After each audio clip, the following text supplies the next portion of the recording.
Being a good person can be a challenge even at the best of times, but it gets a whole lot harder when you are literally the daughter of the devil, or the devil himself. Even being associated with such a family makes morality a constant struggle. Hi, I'm Caleb from Wicked Binge, and today we're heading to Delaware to rank little demon characters from good to evil. Before we kick things off, we will be discussing the entirety of the season. So if you haven't started the show yet or have fallen behind, you can consider this your spoiler warning. First up, we have the good. These are the characters who either are good or who overcome the most obstacles on their quest to become good. Taking the gold medal of good is Chrissy. This is probably the only show where the Antichrist can claim a gold medal of good, but we think she more than earns it for her pure intentions and constant struggle against the evil within her. And I mean, who doesn't have a little bit of evil they have to fight from time to time, right? Chrissy learns in the pilot episode that she has demonic powers because her father is literally the devil. Despite not getting along with her mom, she chooses the path of good, and all without shutting her father out of her life completely. She wants to learn to use her powers in a way that can benefit others, and we often see her struggling to strengthen her family ties along the way. A great example of her dedication is in the second episode, Possession Obsession. When Chrissy learns she can possess people, she goes overboard trying to resolve conflicts and lower the amount of bad influence in the entire city.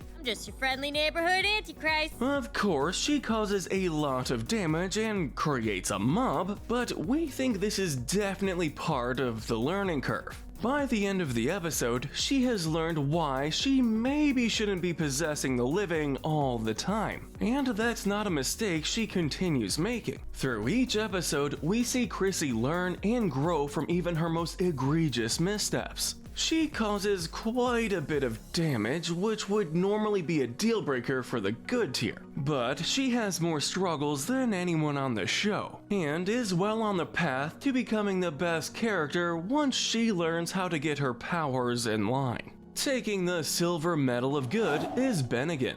He would have absolutely been a shoo-in for the gold medal of good were it not for a certain questionable decision he makes during the final episode. Bennigan is a good friend. He's loyal, he's forgiving. Even when he has to be firm about his boundaries, he has a good reason for drawing the line. He is also considerate in explaining he still cares about his friends even when he is angry with them or needs space. He's also learning. When Chrissy falls in with the popular crowd, he is almost manipulated into harming her chances at any kind of a real social life. But again, having boundaries and his own strong code of ethics leads him to thwart the devil's plan to have his daughter cancelled. He overthrows the bad influence just in time to keep things alright between him and his bestie. He was an even better friend and stronger ally by the end of the episode. He was unseated for our top position by a single decision, and that was agreeing to work with the Bigelheim Angels. We hope that this too is something he learns to overcome, because it doesn't seem like him to betray his friend. Plus, we all know that Chrissy is going to need all the help she can get.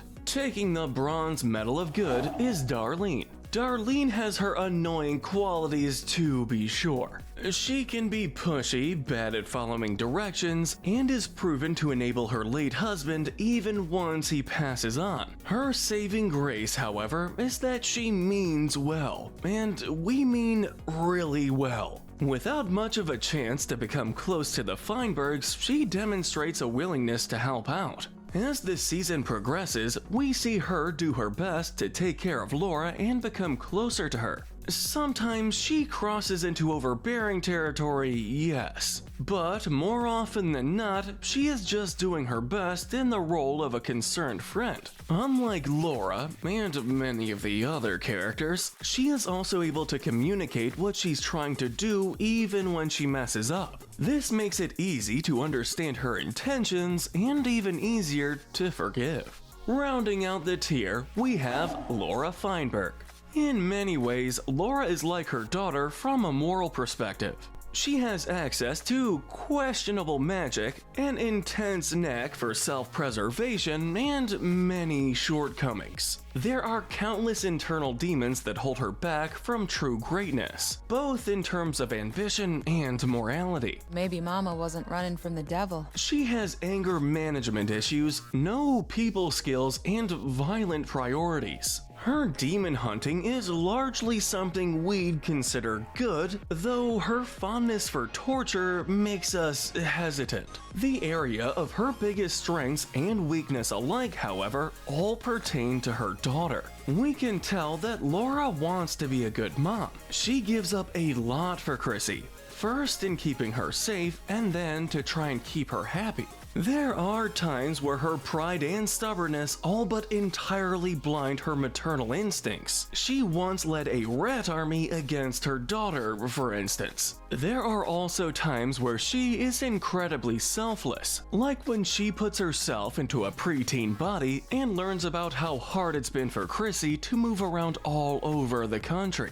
She's a little rough around the edges, certainly, but we know that she does her best in a situation that no one would be properly equipped to handle. Next we have the Grey. These are the characters whose positive impact is less pronounced or who struggle against evil with mixed results. Kicking off this tier is Erwin. The best word we could use to describe the family's demon roommate is chaotic. While he seems to contribute more help than harm in the Feynman household, his dialogue leads us to believe he's not exactly happy about it. Don't have to ask me twice. We're interested to see what becomes of his character should he be given more screen time in the second season. Following him is another secondary character, Snake with arms. Again, we don't get to see too much of him. Normally, being one of Satan's henchmen would put someone in the bad tier, but this little guy often seems to serve as a sort of a conscience for the devil, reining in his bad behavior and pushing him toward being a better father. This is perhaps most prominent when he is serving as a driver for a bachelor party and judges the devil into cutting ties with some of his most toxic friends. Since the devil needs that voice of reason more than most, we think it was more than enough to bring this serpent high up into the gray tier. Then we have the Sea Hag. The Sea Hag is definitely not perfect. As a matter of fact, she has confessed to eating people and seems generally alright with murder. But in terms of actual contributions to the show, the Sea Hag doesn't seem to be much of a hag at all. She is sociable, strong, and an incredibly selfless woman. She takes Laura in under her wing, or Finn rather, during one of her lowest moments. She then teaches the distraught mother how to find her own sense of self, and to make sure she is being valued. Their relationship may have just started as a fling, but it led to positive improvements and growth for both of the women. Following her is Jimmy. Again, Jimmy is not perfect. He is polite, agreeable, and seems to be a helpful man. Darlene is charmed by him, and he's ready to help Laura, who has admitted openly to torturing him. With all these traits, it seems like he could have been a good addition to our good tier. He likely would have made it were it not for the fact that Jimmy is a literal ego monster. This is something Darlene must find out the hard way after complimenting him brings out an entirely new side of the creature. Thankfully, Laura knows just how to slice through a man's ego and Jimmy returns to normal. Thanks for all the constructive criticism! Knowing what a single compliment can do for him though, it definitely calls his motives for being a nice guy into question. Rounding out the tier are Satan's children. No, we're not talking about Chrissy, we're talking about all her many half-siblings. In the final episode of the season, we see that the devil's other children have all moved to a plane of existence together where they live peacefully in a sort of a commune. They don't use their powers for violence, and their one rule is that they shall never kill. At first, it seems like the group is all about overcoming struggles struggles and learning to accept themselves the way that they are. It really is such a shame that this spirit of acceptance cannot extend to Chrissy during the times she struggles to control her powers. They bring her into the fold only to judge her harshly when she accidentally slays one of their enemies. Their shunning of her after an honest mistake was something that was bound to leave a terrible scar in the impressionable young woman.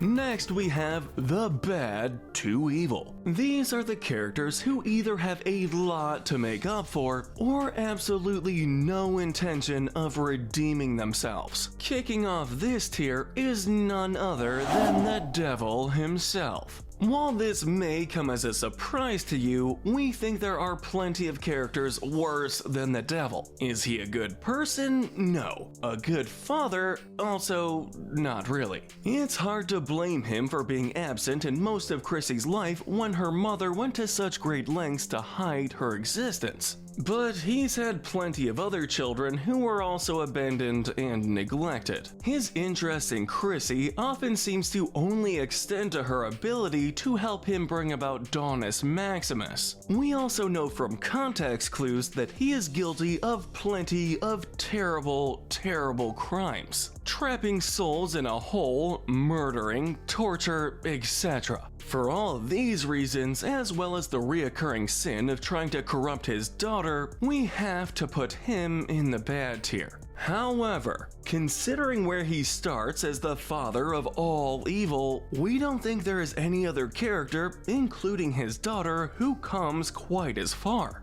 Being a father to her teaches him empathy that he didn't have before. It makes him cut back on all the evil that he inflicts on the world and teaches him to be compassionate toward the other creatures in his care. He's even learning to be a better dad, as was proven when he teamed up with Laura to help rescue Chrissy. Following him is Amanda.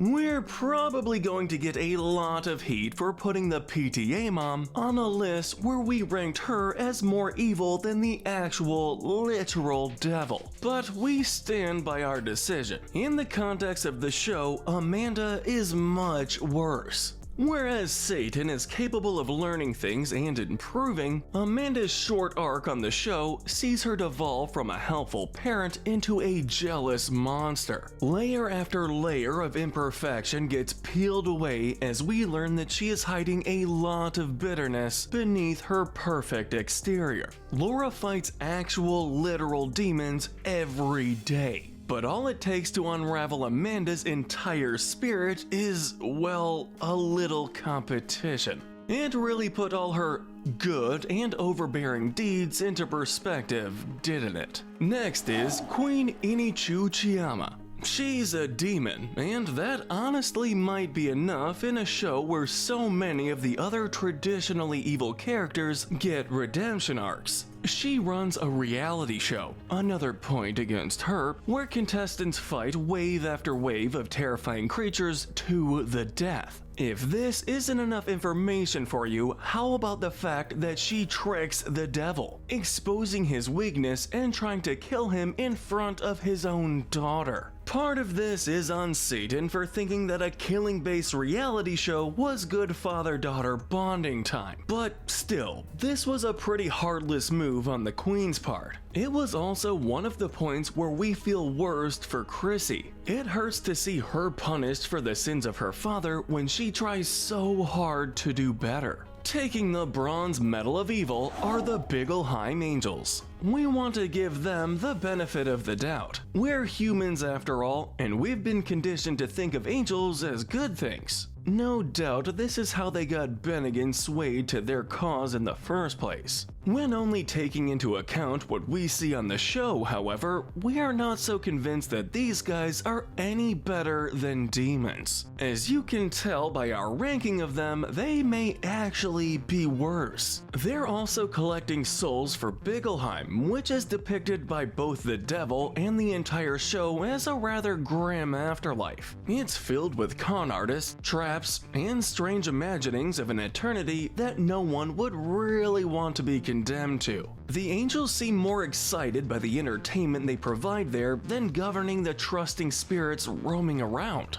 They're also not afraid to play dirty. It's only by stealing souls from the devil in the first place that they're able to lure him and his daughter to Bickelheim. Then they turn Chrissy's best friend against her, which we don't doubt will cause more harm than good in the world. Boss man wants you to be his little warrior.